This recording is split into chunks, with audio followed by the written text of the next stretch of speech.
Diálogos sobre psicomotricidade. Esta é a nova série da WAK Editora. Esta série iniciou após o programa Conectando Ideias, com a participação do nosso amigo e autor Vitor da Fonseca. Mergulhe nas suas ideias, pense o que é psicomotricidade, a relação com o movimento, com o corpo, dificuldades de aprendizagem, também você encontrará nessa série. Quer saber mais? Quer saber quais são os desafios de ser psicomotricista nesta atualidade? Venha conferir. Esta é a série Diálogos sobre Psicomotricidade com o nosso amigo Vitor da Fonseca.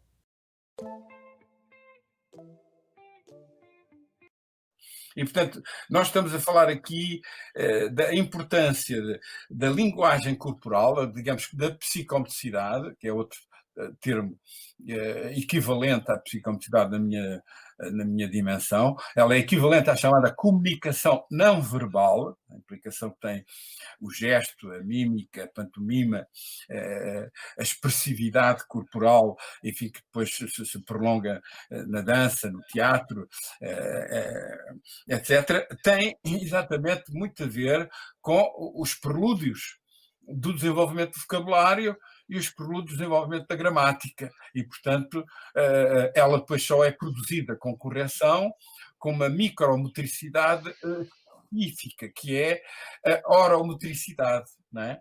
Em que 100 músculos vão participar exatamente na articulação, na produção da voz, no fundo.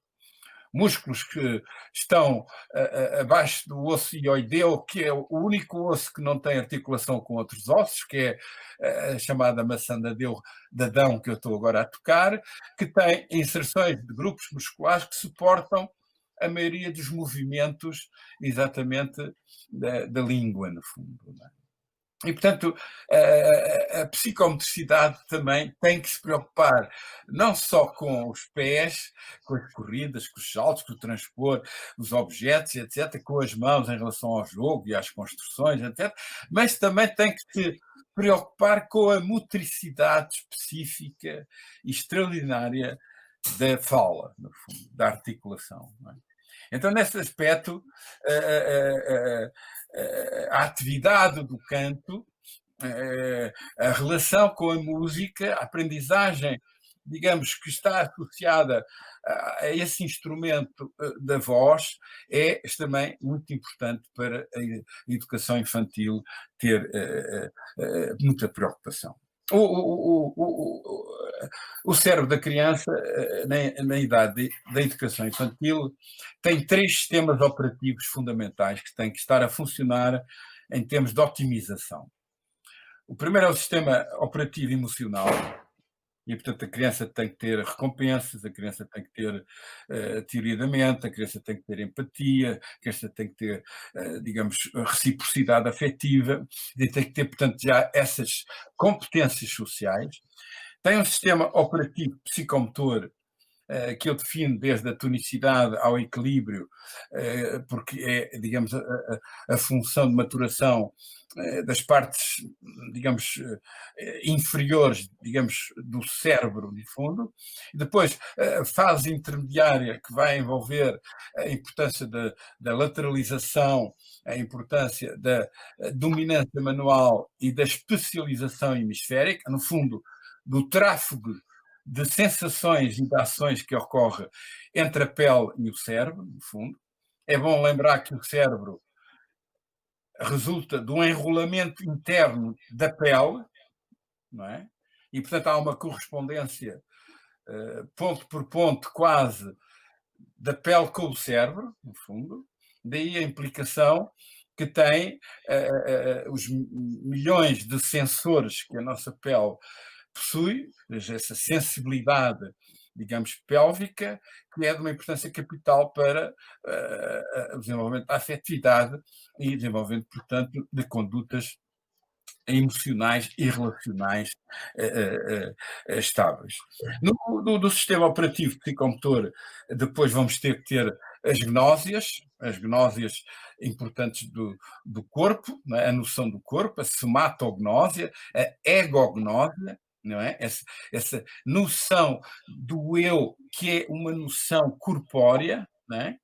A mente é corpórea, portanto, daí a importância de desenhar o corpo, de reconhecer o corpo, as partes do corpo, de nomear o corpo, de articular um puzzle ou um quebra-cabeças do corpo, porque aí ela vai, digamos, entrar no mistério do seu eu, da sua personalidade, da tomada de consciência, que é, digamos, o pivô das suas funções mentais mais complexas, não é? Que estão associadas ao sistema operativo cognitivo que a criança tem que ter. A capacidade de atenção, a capacidade de processamento de informação, da percepção visual, da percepção auditiva, da percepção, digamos, tátil, da percepção sinestésica, a importância que têm estas percepções na organização do cérebro, para depois a criança chegar, evidentemente, a essa percepção do objeto, no fundo, não é? Essa percepção do sujeito e do objeto, que são fundamentais para a criança depois dar o salto para dois conceitos complexos de compreensão e de orientação espacial e orientação temporal, que estão, digamos, na base de tratamento de dados em termos espaciais e em termos, digamos, temporais, não é? E isso tem a ver muito com os fatores psicomotores do sistema psicomotor humano, que depois vão culminar em dois tipos de habilidades motoras, chamadas praxias. Praxias porque envolve uma aprendizagem e um aperfeiçoamento contínuo. Uma praxia global, em que o eixo cefálico tem que estar equilibrado exatamente com o suporte, digamos, da superfície de sustentação, dos pés, para depois se dar a evolução para uma praxia fina, que vai envolver uma motricidade especial dos olhos, não é? Da binocularidade, da fusão, da fixação, da capacidade de perseguição, da capacidade de, com os olhos, convergir, divergir, saltar de um ponto para o outro, essa capacidade de escrutínio, dizemos, milhares de competências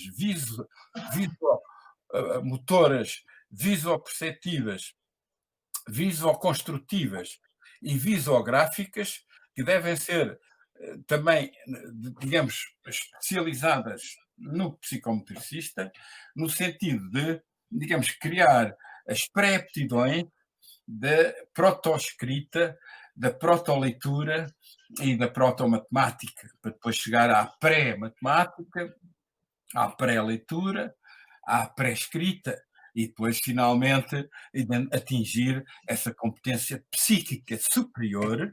Não é uma competência psíquica superficial ou primitiva, né? É uma função psíquica superior, é aquilo que a gente está a exigir nas crianças de 6 a 7 anos, quando começam na escola a sério, que é algo extremamente complexo, porque a maioria das crianças é atirada para dentro de uma piscina sem saber se ela sabe respirar e sabe nadar, no fundo. Ela é atirada para dentro da piscina da leitura, para dentro da piscina da matemática, para dentro da piscina da escrita, sem saber se ela tem pré-aptidões para essas funções. Ora, a psicometricista, o psicometricista tem que saber muito bem do que é a leitura e quais são as suas exigências do ponto de vista cognitivo, do ponto de vista linguístico, do ponto de vista psicomotor, para conseguir, de facto, digamos, criar situações mais livres, mais lúdicas, que permitam exatamente a criança, digamos, adquirir um conjunto de competências e de subcompetências que depois vão ser reclamadas nessa função extraordinariamente complexa que é a leitura, no fundo. Não é? A gente vai Professor Vitor, essa deixa, dimensão a esse nível muito complexo. professor, deixa eu interromper o senhor e fazer, perdão por interromper, mas é para fazer a pergunta que a Vera Sim, sim. mandou e que ela disse assim, Vitor, aí vai minha pergunta, que na verdade é uma questão de orientação. Aqui no Brasil, estamos tentando padronizar um protocolo de avaliação psicomotora em território nacional. Como sabemos, os scores utilizados em seu manual de avaliação psicomotora, assim como no nosso protocolo, têm como padrão crianças europeias. Você acha válida essa iniciativa de tentar descrever um padrão psicomotor no desenvolvimento da criança brasileira e, ao mesmo tempo, aprovar um instrumento de avaliação psicomotora nacional? Obrigado, amigo querido, um beijo carinhoso. E, igualmente, também a Vera Matos, etc. Eu penso que é de valorizar esse empenho, é algo que, digamos, vai envolver muito, como é de explicar, muitos investigadores, no fundo, não é? Principalmente estatísticos e matemáticos, no fundo, e, digamos, investigadores que têm metodologia científica para chegar exatamente a essa visão de padronizar, né, um protocolo de avaliação psicomotora, digamos, chegar, digamos, a essa visão de padronização que é muito característica no Ocidente, mas não no Oriente. É uma coisa interessante. O Ocidente defende a oposição do corpo com o espírito e depois quer medir o corpo e medir o espírito, com o quociente intelectual e com o quociente psicomotor. No fundo, essa preocupação muitas vezes escapa a complexidade do que é exatamente uma avaliação dinâmica, no fundo, não é? Portanto, há aqui uma grande diferença e que são dois vertentes do processo. É um processo de investigação, portanto é de valorizar, fazer pesquisa e investigar é algo de grande mérito e tem que ter por trás um suporte de uma estatística dura e de uma estatística avançada, para conseguir depois retirar das normas e depois dos desvios padrões, exatamente a possibilidade depois de aplicar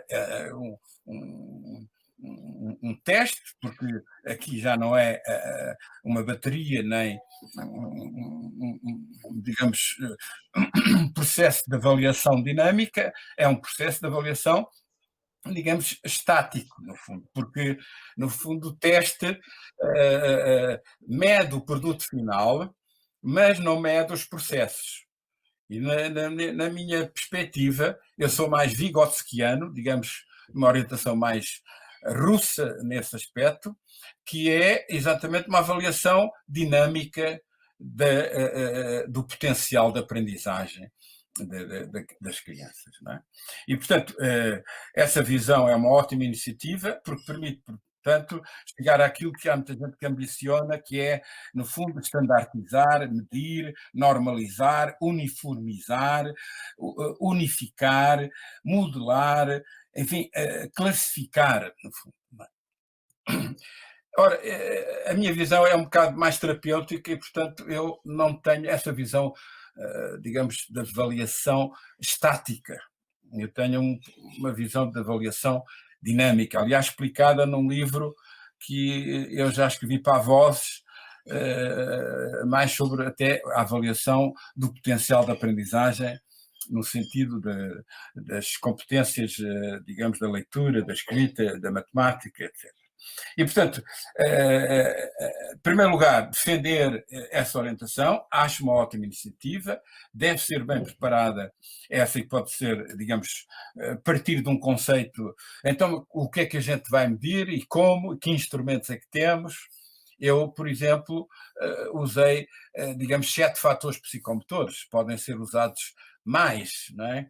A tonicidade, a equilibração, a lateralização, a noção do corpo ou a egognósia, a ecognósia com a noção do espaço, a noção do tempo, a noção do objeto, e depois a praxia global e a praxia fina, não é? Que constitui o meu manual de observação, um termo, digamos, mais humilde e mais respeitador da complexidade que é a criança ou que é o adolescente, não é? O objeto de estudo que está em jogo é o objeto de estudo mais complexo que existe no universo, que é medir um sujeito, no fundo. E, portanto, isto não é uma questão de medir a altura, não é uma questão de medir o peso, medir a pressão arterial, digamos, medir, digamos, as qualidades da personalidade enquanto ser potencial e aprendente, no fundo, não é? E, portanto, essa dimensão no meu campo procura antes a qualidade, digamos, de psicomotricidade, não é? De ver exatamente as funções relacionadas da motricidade com a atenção, da motricidade com o processamento de informação, com a planificação motor, a antecipação que a criança desenvolve e o grau e a qualidade das funções executivas que a criança apresenta. É isso que está, digamos, na observação, no meu manual, observação psicomotora. E em cada um dos fatores escolhidos, eu exploro a significação neuropsicológica destes fatores, não é? E não me limito a medir, a estabelecer depois uma tabela, a estabelecer depois os que estão acima da média, os que estão na média e os que estão abaixo da média e determinar o desvio padrão, digamos, desse processo. Não é? Acho que é um modelo que há 100 anos se vem utilizando com o quociente de inteligência, há mais de 100 anos, e que, no fundo, não tem resolvido os problemas das pessoas ou crianças que têm déficits de inteligência ou déficits cognitivos, no fundo. Não é? Portanto, na minha modesta opinião, como a psicomotricidade é também, evidentemente, dinâmica, ela procura observar no sentido de transformar, de modificar o potencial exatamente da criança, não é? E, portanto, de certa forma, coloca um paradigma muito complexo entre o observador e o observado. Ora, estes dois sujeitos têm vários selves, vários sujeitos em si, não é? O sujeito aberto, que está na comunicação, mas tem um sujeito cego, há coisas que estão reservadas no observador que não se transmitem ao sujeito observado. No oculto, o ser oculto, ou seja, a criança reconhece em nós, observador, determinados sinais na face que podem alterar radicalmente o comportamento e a motivação da criança no processo de avaliação. E, portanto, é uma complexidade muito grande o que é a observação dos seres humanos e, portanto, tem a ver com a dimensão que é distinta. A atitude do observador em psicomotricidade é diferente da atitude do psicólogo ou do testador, do testólogo, no fundo, não é? Muitas vezes o testólogo não é psicólogo. E, portanto, o que está para além do que se está a observar em termos de comportamento e em termos de aprendizagem é muito grande. Portanto, primeiro, reconhecer que há aqui uma dupla intersubjetividade, não é? E que tem efeitos relacionais. Eu faço parte do envolvimento da criança e a criança faz parte do envolvimento de mim próprio, embora eu seja observador e ela seja observada. Em segundo lugar, interessa, no fundo, perceber que o observador interpreta dados do observado em função do seu conhecimento. E não quer dizer que ele tenha o conhecimento total do sujeito que está a ser observado. E provavelmente ninguém pode atingir esse conhecimento. Portanto, nós observamos e interpretamos em função dos conhecimentos que temos e dos valores peculiares que temos sobre o que é a significação dos fatores neuropsicomotores que estão em jogo. Não é? Por outro lado, a diversidade fica digamos, oculta na base do teste, no fundo. Não é? De certa maneira, feito no teste, muitas vezes, o observador, o testólogo, mantém-se numa posição fria, mantém-se numa posição distante e vê que a criança está a errar e não intervém porque segue as orientações do manual e que apenas está à espera do produto final da criança. Ora, na avaliação dinâmica que eu defendo, o observador penetra na criança nos processos que antecedem a produção da resposta da criança, através de ensinar, através de questionar, através de focar a atenção nos detalhes da situação, através de, ou seja, de um processo que é simultaneamente já pré-terapêutico, no fundo, não é? Esse aspecto relacional é, para mim, extremamente importante. Tem uma visão dos 3 P's, a avaliação dinâmica, ao contrário dos testes, ou das padronizações, no fundo. Não é? É propedêutica, é preventiva e é prospectiva, no fundo. Não é? Daí, de facto, a posição, e, portanto, de escolher uma visão mais testóloga, mais normativa, do que, de facto, escolher uma dimensão de respeito pela neurodiversidade das crianças. E, portanto, procura, no fundo, um modelo muito próximo de Piaget. Piaget, estudando com os filhos, chegou a conclusões na psicologia muito mais profundas que os americanos, estudando 4.000 crianças em testes determinados, não é? E, portanto, é mais próximo também do modelo de Vygotsky, que procura exatamente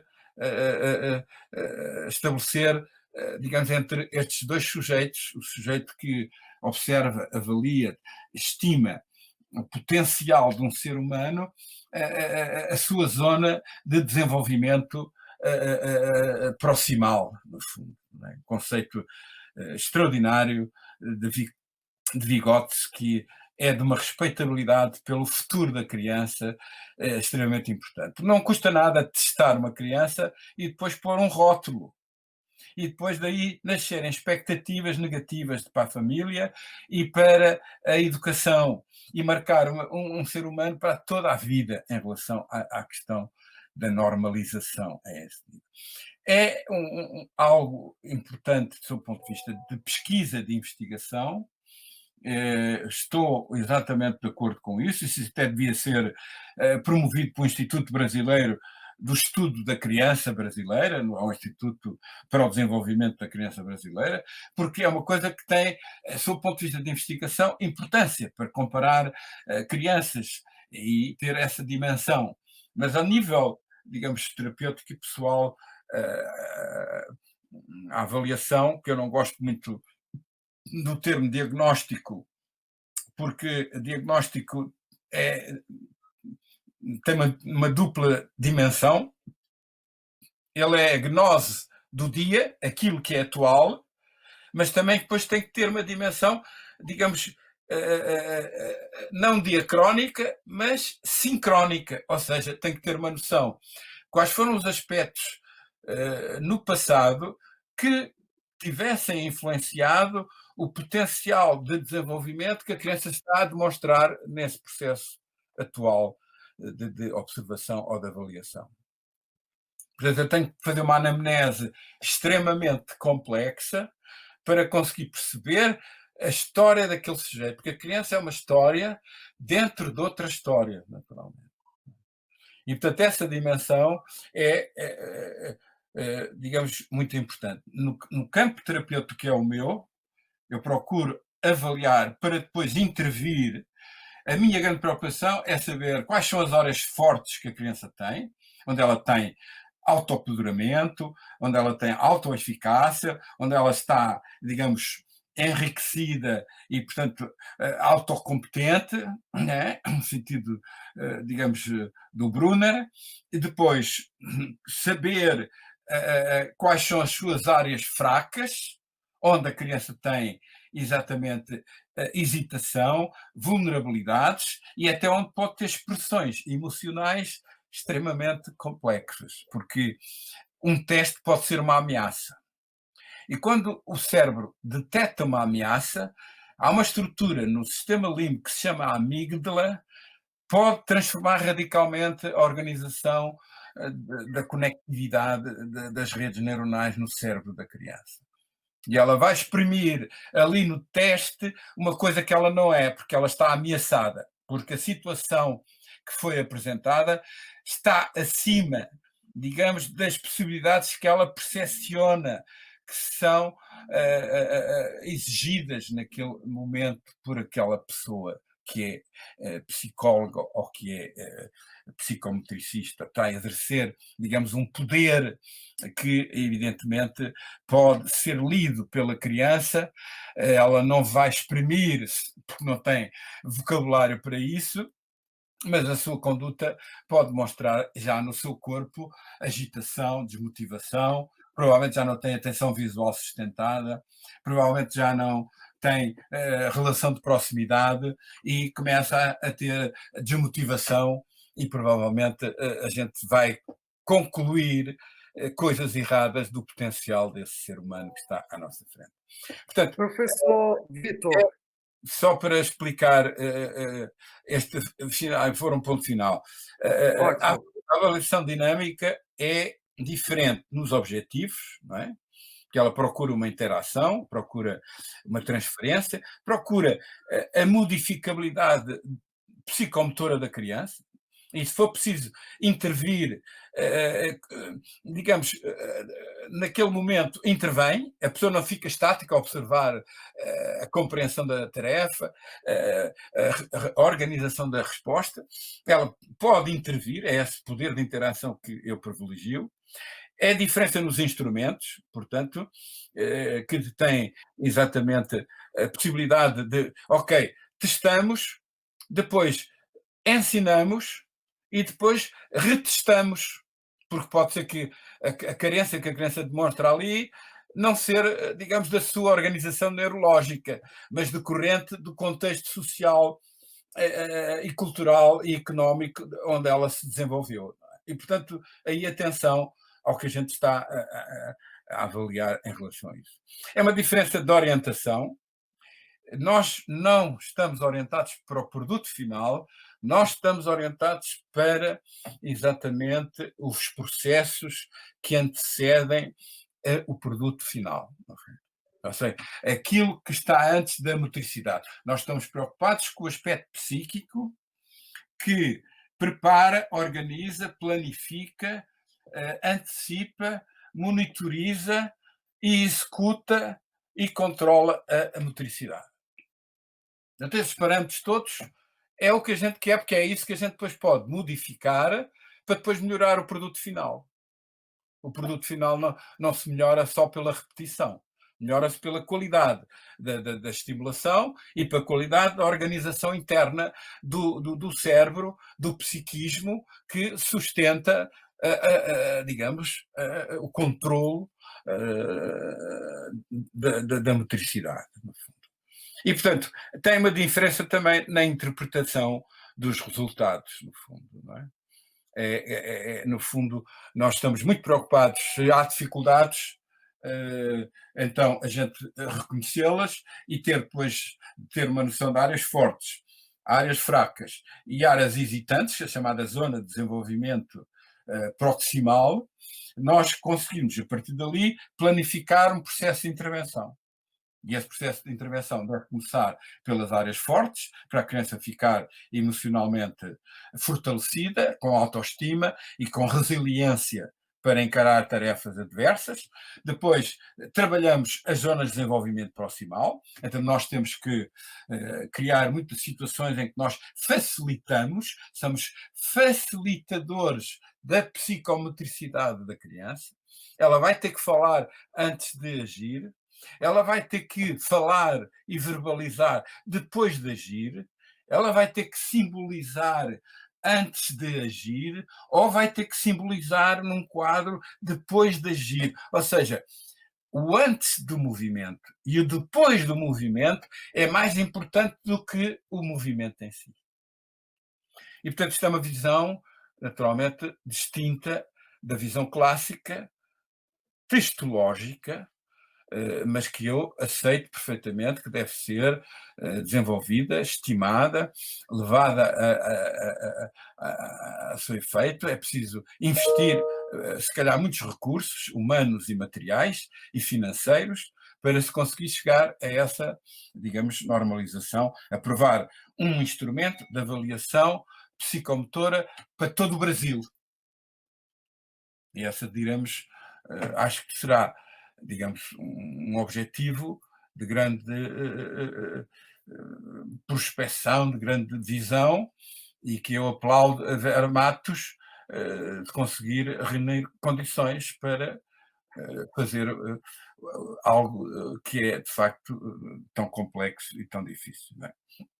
Mas é essa, digamos, a minha visão sobre a testagem, a normalização, a padronização, e depois o outro aspecto que está na individualização, está na relação, está no ponto de partida da psicomotricidade, chegar ao sistema operativo emocional e ao sistema operativo cognitivo da criança, no fundo, não é? Porque trabalhamos para um todo, não é? Nós não estamos a trabalhar para a motricidade. Quando a gente coloca o termo psicomotricidade, é que vai contra exatamente a visão do cristianismo, a visão do Descartes, do Platão ou do Aristóteles. A gente vai para uma visão monista do Spinoza ou do Parménides, na Grécia, no século V, já pensava que era impossível, digamos, opor o corpo à mente. Isto não se trata de um divórcio, nós somos um organismo total.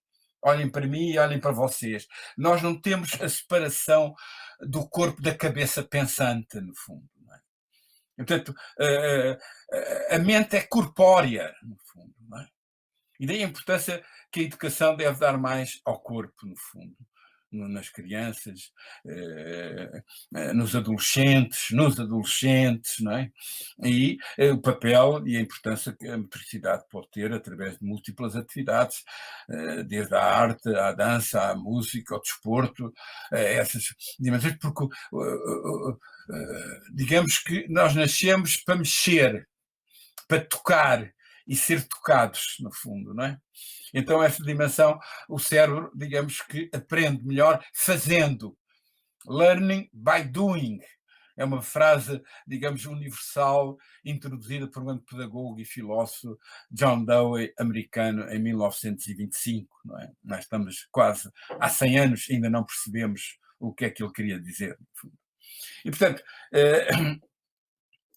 acho, digamos, que é de aplaudir essa visão da Vera, contribuir para auxiliá-la para ela ter meios e recursos e chegar, então, exatamente a um reconhecimento de um instrumento de avaliação que tem aceitação dos profissionais. Agora vocês têm uma associação profissional, podem perfeitamente ter um núcleo que deve procurar recursos e pessoas que se dediquem exatamente a essa obra magnânima, no fundo, não é? Que é encontrar um instrumento de avaliação para a criança brasileira, no fundo. Professor Vitor, nosso programa já está chegando ao fim, até porque já batemos aí 1h e 36 minutos de programa, conectando ideias. E olha, Igor, que responsabilidade fazer esse movimento aqui de fechamento desse programa e ser o mensageiro para o próprio professor Vitor de dizer que estamos chegando, a princípio, à finalização do programa.